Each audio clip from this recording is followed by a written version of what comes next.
자, CJ 대한통운입니다. 매수가는 15만 5천 원이고요. 비중 30% 들고 있습니다. 매도 시점을 잡아야 하는데 긍정적인 기사가 많아 믿고 지켜봐도 좋을지 궁금합니다. 택배 산업은 꾸준히 좋을 것 같은데 수익성은 어떨지 분석 부탁드려요 라고 보내주셨습니다. 자, 좋은 종목을 매수하는 것만큼이나 이 매도 시점을 잡는 게 상당히 중요할 텐데요. 이분 같은 경우는 수익 구간입니다. 이익 극대화할 수 있는 전략 세워주시죠.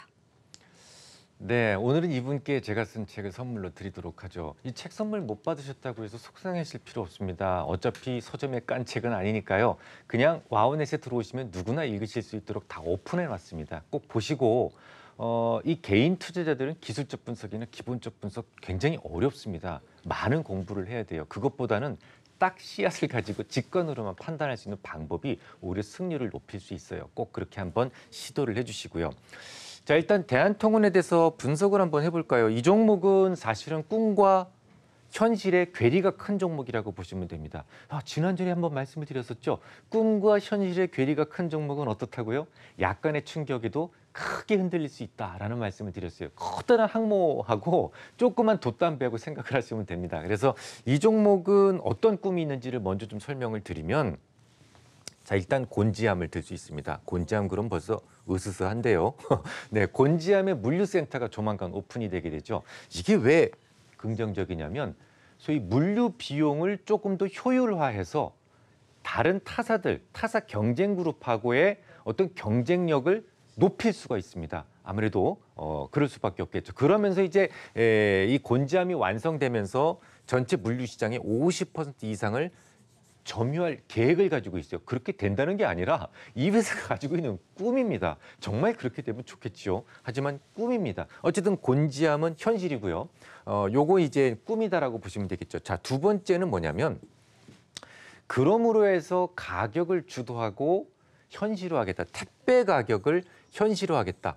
그러니까 지금은 택배 가격이 너무 낮잖아요. 이걸 갖다가 현실화해서, 그러니까 조금 차별화하겠다는 거죠. 지금 예를 들어서 요거만 거 하나 시켜도 똑같고 이것만한 거 하나 시켜도 똑같지 않습니까? 이거를 조금 차별화시키겠다. 예를 들어서 뭐 6만 원 이상은 택배 가격을 조금 더 싸게 해주고 그 미만은 조금 더 비싸게 해주고 부피나 무게가 큰 건 또 택배 가격을 좀 비싸게 하고 뭐 이런 식으로 해서 차별을 시키겠다라는 겁니다. 당연하죠. 시장 점유율이 높아지게 되면 그런 가능성이 있습니다. 하지만 꼭 그렇다는 게 아니라 꿈인 거죠. 택배 가격을 현실화시키겠다. 이게 꿈인 거죠. 자, 세 번째는 뭐냐면 해외 네트워크에 대한 강화입니다. 이거 굉장히 중요하죠. 예를 들어서 지금 최근에 한 2016년도부터요.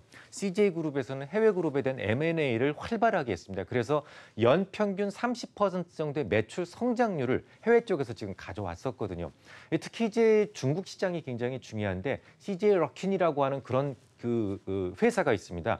요거는 이제 거의 콜드체인에 관련된 매출이 절반을 넘어서고 있는데요. 아시다시피 중국도 생활 수준이 높아지면서 신선식품에 대한 이 택배 요구가 높아지고 있습니다. 그런데 중국 전체 화물 중에서 그 어떤 그 냉장 시설을 갖춘 화물차는 1%도 되지 않아요. 당연히 경쟁력이 있겠죠. 그래서 이런 그 CJ 락킨이라든지 이런 것들이 계속해서 영업을 잘 펼쳐나갈 수 있는 환경은 아주 잘 구축이 되어 있다고 볼 수가 있겠습니다. 그 이외에도 인도라든지 베트남이라든지 아니면 무슨 뭐 DSC, 미국의 DSC 로지스틱스라든지 이런 것들을 인수하면서 앞으로는 전체 네트워크가 커질 수도 있다. 그래서 조금 더 색깔이 종합 물류 회사로서의 어떤 색깔이 강해질 수 있다.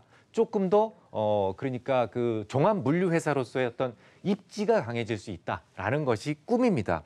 자, 세 가지 꿈을 다 들으셨어요. 해외 시장에 대한 개척. 자, 이제 현실로 가보겠습니다. 여기까지는 꿈.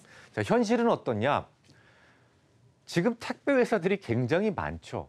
택배 회사들이 많다 보니까 아무래도 경쟁을 할 수밖에 없어요. 그리고 여러분들 지금 시간당 임금 올라간 거 아시죠? 그래서 최저임금은 올라가고 택배 가격은 떨어지고 수년간 떨어져 왔고 그러다 보니까 이 큰 회사가 영업이익률이 고작 3%대밖에 안 된다. 자, 영업이익률이 굉장히 빈약하다면 어떤 현상이 벌어질까요?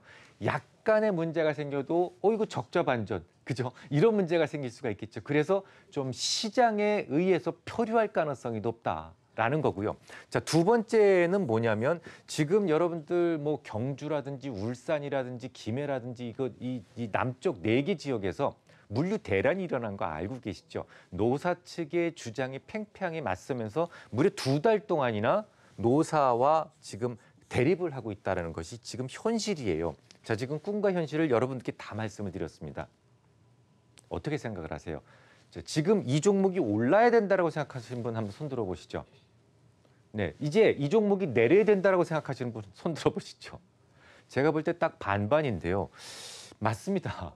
반반이 될 수밖에 없으니까 약간의 뉴스에도 이런 아주 험악한 음봉이 나오는 겁니다. 그래서 제가 지난주에 뭐라고 말씀을 드렸어요. 영업이익률이 작거나 꿈과 현실의 괴리가 큰 종목은 어떻게 대응을 해야 된다고요?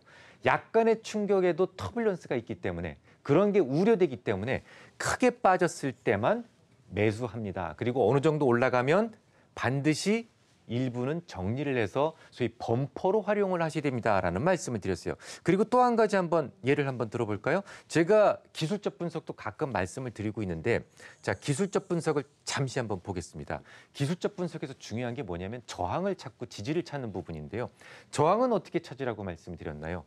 양봉 중에서 찾아라. 가급적이면 음봉은 지지력이 강하고 양봉은 저항이 강하다. 그런데 똑같은 양봉일지라도 수평선을 그었을 때 5일선에 닿는 것들은 아니다.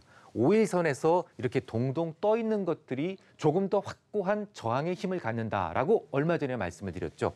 이 부분을 이렇게 이어보시면 정말 이 위치에서 기가 막히게 저항을 받는 것을 알 수가 있어요. 이 지지와 저항도 하나의 학문입니다. 하지만 그렇게 어렵지는 않아요. 제가 무료로 와우넷에 공개를 해뒀으니까 필요하신 분들은 꼭 찾아서 읽어보셨으면 좋겠네요.